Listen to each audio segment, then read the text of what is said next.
Madame, mademoiselle, monsieur, bienvenue à Métro News.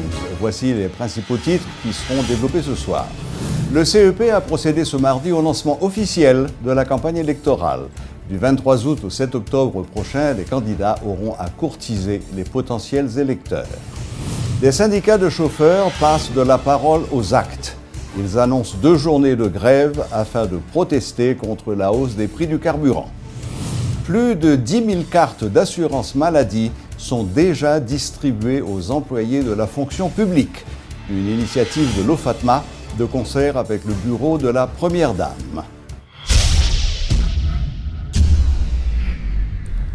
Le Conseil électoral provisoire a donné ce mardi le coup d'envoi officiel de la campagne électorale.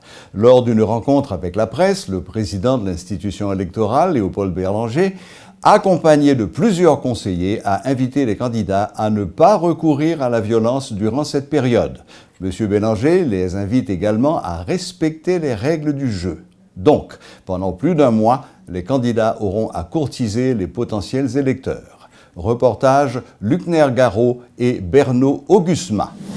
Entamant pour 4 c'est avec cette phrase que le président du CEP a officiellement lancé ce mardi la campagne électorale pour les prochaines élections, les élections du 9 octobre. Le président du CEP, Léopold Berlanger, qui invite les candidats à la modération, qui lance un appel au calme du côté des sympathisants et partisans des candidats pour une bonne campagne électorale. Le président promet de bonnes élections, donc pas besoin de se verser dans la violence pour gagner les élections, puisque ce sera de bonnes élections, a promis le président Léopold Berlanger, entre autres. Que ce n'est pas une compétition pour élection malachon. Ce n'est pas une compétition pour élection coquin. Côté que moun, au lieu que c'est voix peuple là qu'on va chercher pour gagner, que c'est coquin qu'on va chercher faire, qu'on va essayer jouer bossal. Nous voulons que l'élection ça laisser une élection pour tout bon et que c'est peuple là qui décide résultat élection. Léopold Berlanger souhaite une importante participation au scrutin du 9 octobre. Le président du Conseil appelle les citoyens à sortir voter, mais également à donner un bon exemple afin d'honorer les efforts consentis par le gouvernement pour organiser ces joutes sans le support financier de l'étranger. Même si ça ouais, peut-être pas l'idéal de ça mais que l'immobiliser pour le protéger l'élection, lancer l'élection liée, pour ne pas quitter le monde venir gâter l'élection et que les sorti la tête haute devant toute nation par rapport à la décision que nous prenons pour nous avancer avec l'élection. Nous. Le Conseil veut jouer sa partition dans la réussite de cette journée électorale. Les mesures adoptées sont nombreuses. Augmentation du nombre de centres de vote, diminution de celui des bureaux de vote, augmentation du nombre de votants par bureau, meilleure gestion des mandataires et des observateurs, autant de dispositions annoncées par Léopold Berlanger. Nous avons une liste électorale qui gagne sous lit 6 189 160 électeurs. Nous gagnons 1537 centres de vote à travers le pays et a gagné 12 051 bureaux de vote. Il n'y aura pas de vote flottant, chacun doit voter là où il est inscrit. Le CEP veut réussir ce pari. Toutefois, gérer le nombre de mandataires dans les bureaux de vote demeure un point faible. Les roulements sont inévitables, selon l'entrepreneur. Le principe là, c'est que il faut que tout mandataire qui est présent finalement dans le bureau, au moment au moins que vous allez faire dépouillement, il y a présent pour regarder. À noter que les élections du 9 octobre concernent le tiers du Sénat, la reprise des sénatoriales dans 3 départements et le premier tour de la présidentielle. Plus de doute, le CEP met le cap vers les élections du 9 octobre. 25 millions de dollars, c'est la somme promise par le gouvernement pour le premier tour et 14,5 sont quasiment déjà disponibles selon le directeur exécutif du CEP, Uder Antoine. Mi-septembre, 10 millions vont arriver pour les prochaines élections. C'était, depuis le CEP à Pétionville, Luckner Garot et Berno Augusma pour Métropole. L'ancien Premier ministre Laurent Lamotte estime que le rapport sur l'utilisation des fonds Petro-Caribé aurait dû être communiqué aux personnes incriminées avant d'être rendu public.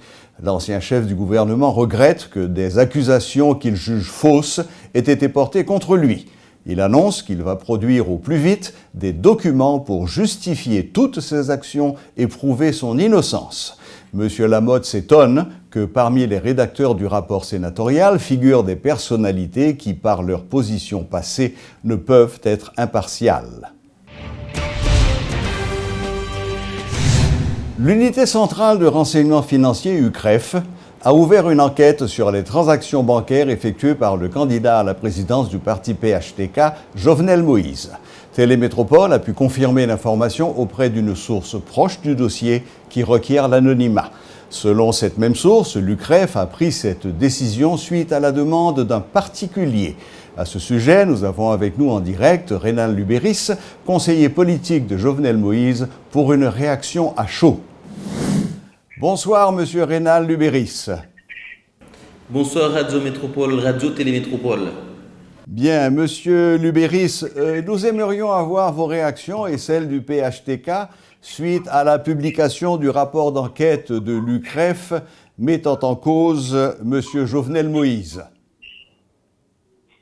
En effet, j'ai vu comme vous sur le site d'une station de radio de la capitale des informations manifestement irrégulières concernant Jovenel Moïse. Nous, au niveau du PHTK, on a l'habitude et on inscrit ces informations dans le cadre d'une campagne. En fait, c'est comme un feuilleton télévisé, un feuilleton radiophonique qui a pour but de discréditer un projet. On ne cherche pas à discréditer un homme, on discrédite un projet, celui de Jovenel Moïse. C'est quoi ce projet? C'est le projet qui dit qu'il est anormal que le fils d'un paysan ne puisse pas devenir autre chose qu'un paysan. Que le fils d'un agriculteur ne peut pas devenir autre chose qu'un agriculteur. Que le fils d'une petite marchande, ne peut pas devenir autre chose qu'un marchand ou une marchande. Donc c'est ça qu'on cherche à discréditer. Au début, on a dit que Jovenel Moïse était incapable d'avoir un projet, le plus grand projet agricole de la Caraïbe. C'est-à-dire en fait, le projet Agritrans est le plus grand projet agricole biologique de la Caraïbe. Donc j'ai entendu des gens dire que c'était impossible, ça n'existe pas. Quand ils sont allés dans le Nord, ils ont vu qu'effectivement ce projet existe. Là, ils ont dit que, mais de toute façon, c'est pas à lui, c'est à quelqu'un d'autre. On m'a dit que c'était à Michel Martelly. Et là, on nous a dit que ce type-là, il n'était pas assez populaire, il ne pouvait pas devenir président de la République. Donc, il n'était pas connu, donc personne n'allait voter pour lui. Après 25 octobre, étant donné que le peuple a voté pour lui, il a eu en fait la faveur de la population haïtienne. Et à ce moment-là, on me dit que non, mais non, c'est pas possible, c'est des zombies. C'est pas des gens, c'est pas des personnes réelles qui ont voté pour lui, c'est des zombies qui ont voté pour lui. Donc, après, on m'a dit que, eh ben non, ce qui se passe sur la ferme agricole, c'est un complot pour faire atterrir de la drogue, etc. Aujourd'hui, le feuilleton se poursuit. Étant donné que Jovenel Moïse, on a essayé de l'expulser de la course, on a essayé de l'abattre, on n'a pas réussi. Et physiquement, on a même réussi à abattre son agent de sécurité, donc quelqu'un qui était assuré de sa sécurité rapproché, on l'a abattu et ça continue. Aujourd'hui, c'est quelque chose qui ne fait pas rire. Quand on a des gens, au lieu d'essayer de voir pourquoi le peuple adhère au projet Jovenel Moïse, et c'est au lieu d'essayer de voir pourquoi on essaye malgré tout de tenir, de garder le momentum Jovenel Moïse, eh bien, ces gens-là, en fait, veulent détruire à tout prix. Donc aujourd'hui, c'est l'UCREF. Hier, c'était une piste d'atterrissage. Avant, c'était en fait de la banane empoisonnée. Donc demain, on aura autre chose. Donc c'est un feuilleton avec plusieurs épisodes. Ça continue. Mais nous, au niveau de la campagne de Jovenel Moïse, au niveau du PHTK, au niveau de la population, ceux qui croient en ce projet, eh bien, on ne va pas lâcher prise, on va continuer à se battre parce que nous croyons que cet Haïti-là doit pouvoir offrir de meilleures perspectives à ses enfants. Il n'est pas normal que les fils du paysan soient condamnés à être paysans ou à n'être rien du tout. Donc aujourd'hui, on se bat pour ça et ça fait mal, ça dérange et on va avoir beaucoup d'ennemis. Mais ces ennemis-là, les mêmes qui ont empêché la tenue du second tour de l'élection présidentielle. Les mêmes qui ont occasionné la venue de M. Prévert au pouvoir, ce sont les mêmes qui essayent encore une fois de discréditer un projet national, un projet souverain, un projet qui n'a pour objectif que le peuple haïtien. Eh bien, je peux dire que ça ne va pas passer. Et donc nous, on garde, on maintient le cap sur les élections du 9 octobre parce qu'on croit que, quelles que soient les situations, quelles que soient les conditions, le peuple, quand il choisit, son choix est meilleur que tout choix qu'on peut faire à sa place.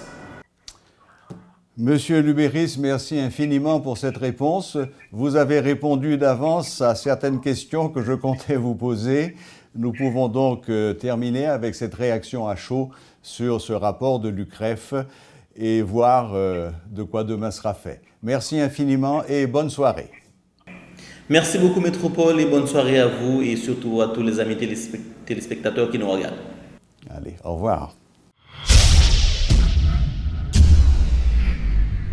Le président de l'AMCHAM, Carl-Auguste Boisson, estime que l'augmentation du prix des carburants était inévitable. Monsieur Boisson, qui est également directeur général de e-Power, a expliqué que le gouvernement n'avait pas d'autre choix que d'appliquer cette hausse de 30 gourdes sur chaque gallon de carburant.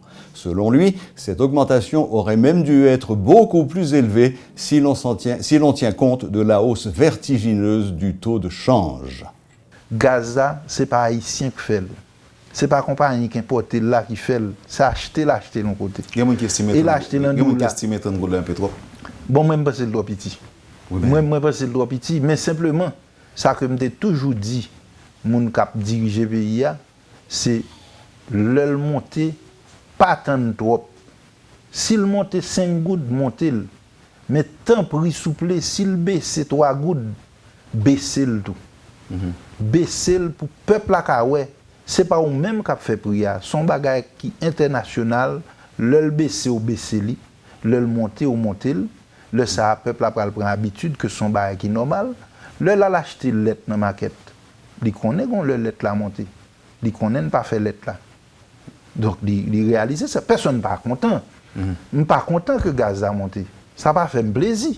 Même réaliser que pas gain l'autre moyen, faut accepter que bagage la saute l'autre bord. C'est $1 à acheter, le dollar passe de 45 gouttes bon dollar à 65 gouttes bon dollar, forcément besoin plus de gouttes pour acheter. Faut que nous apprenions ça, faut que nous apprenions à gérer ça. Mais ça, c'est une réalité, oui, Wendel. Oui, c'est une réalité. Nous ne pouvons pas changer, non, même si nous pompons, sauter, même si nous faisons manifestation, nous faisons grève. Nous ne pouvons pas changer pour Gaza. Puis Gaza, c'est depuis l'autre bol monté. C'est ça.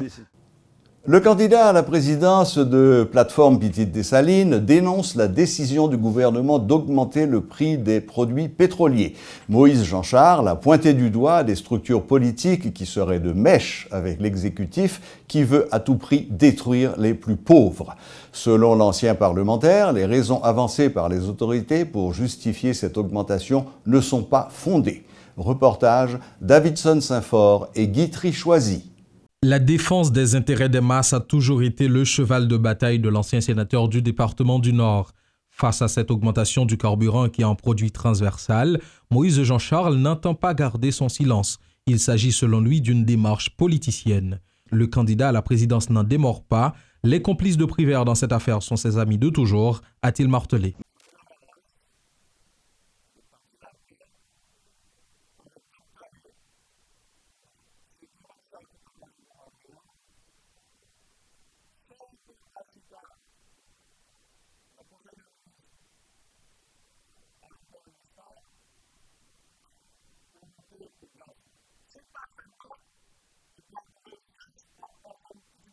Qu'en est-il des raisons avancées pour justifier cette hausse des prix des produits pétroliers? L'ancien élu du Nord n'y croit pas une seconde. L'idée même de financer des programmes sociaux avec ces nouvelles taxes est tendancieuse, de l'avis de Moïse Jean-Charles.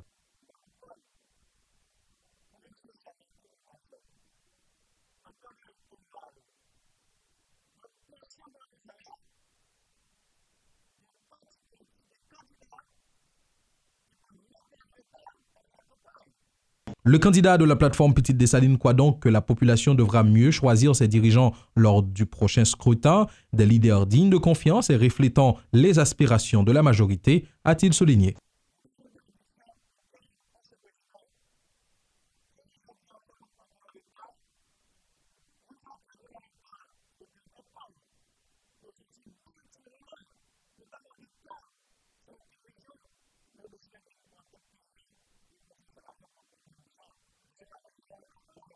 Une pointe à peine voilée en direction de son concurrent du parti La Paix, Jude Célestin, Moïse Jean-Charles, qui annonce d'emblée le lancement de sa campagne électorale dès cette semaine, est plus que jamais certain d'être le prochain président d'Haïti.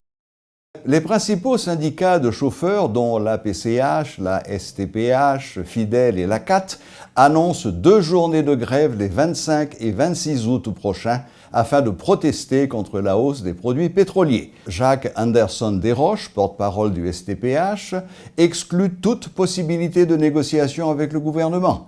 Ils exigent le retrait de la décision unilatérale comme préalable à toute négociation. Les dirigeants de ces syndicats ont lancé une campagne auprès des syndicats dans les différentes régions afin de les sensibiliser sur la nécessité d'observer ces 2 journées de grève.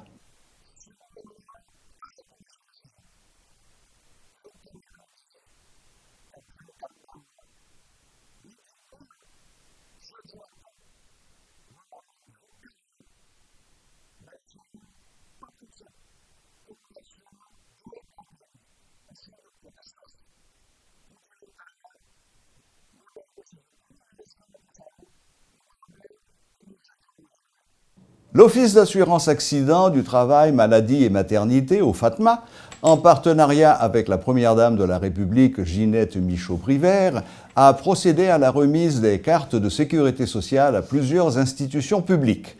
Les responsables de l'OFATMA annoncent qu'ils vont produire plusieurs milliers de cartes par semaine afin de permettre à tous les agents de la fonction publique d'avoir leur carte d'assurance. Plus de 10 000 cartes ont été distribuées ce mardi à des responsables d'une vingtaine d'institutions publiques. À cette occasion, la Première Dame de la République a indiqué que cette démarche s'inscrit dans l'idée de promouvoir l'accès aux soins de santé à travers le pays. L'État reconnaît le droit de tout citoyen à un logement décent, à l'éducation, à l'alimentation, mais aussi à la sécurité sociale. C'est ce vide-là que cette carte que vous allez recevoir ce matin vient justement combler. Le directeur de l'OFATMA espère obtenir l'autorisation de la Coordination nationale de l'assurance maladie CONAM pour intégrer l'hospitalisation dans le panel de services disponibles grâce à cette carte d'assurance. Nous avons fait l'acquisition de 4 machines, 4 imprimantes ultra performantes capables d'émettre en moyenne 400 cartes par jour. D'ici la fin de l'année, ce ne sera plus qu'un lointain souvenir de cette affaire d'émission de cartes d'assurance. Pour l'instant, les employés d'institutions comme le Sénat de la République, le SEMANA, la PNH, l'UMSPP entre autres, ont déjà reçu leur carte d'assurance. L'OFATMA envisage de permettre à chaque citoyen d'avoir sa carte de sécurité sociale d'ici la fin de l'année. Depuis Conam, à Delma 95, Julie Archil et Gaston Delpech pour Télémétropole. Voilà, c'est tout pour ce soir. Merci de votre fidélité et à très bientôt, même heure, même chaîne.